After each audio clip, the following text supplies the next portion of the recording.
Inatasan ni Pangulong Rodrigo Duterte ang lahat ng ahensya ng pamahalaan na pag-aralang muli ang lahat ng kontratang pinasok at alisin ang anumang probisyong makakapinsala sa mga Pilipino.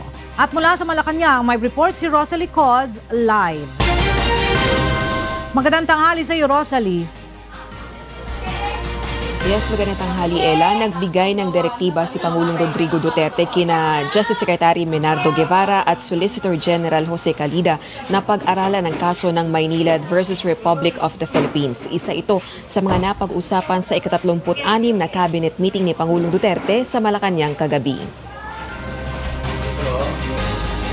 May kinalaman ng kaso sa pagkatig ng Singapore Arbitration Court sa Maynilad hinggil sa pagtataas ng singil sa tubig at bayaran ng Philippine government ang revenue losses ng naturang water concessionaires mula March 2015 sa pamamagitan ng Metropolitan Waterworks and Sewerage System. Inatasan din ng punong ehekutibo ang lahat ng ahensya ng pamahalaang pag-aralan ng lahat ng pinasok na kasunduan at alisin ang mga probisyong makakapinsala sa pamumuhay ng mga Pilipino. Kabilang na nga rito ang mga kasunduan ng Pilipinas sa bansang China.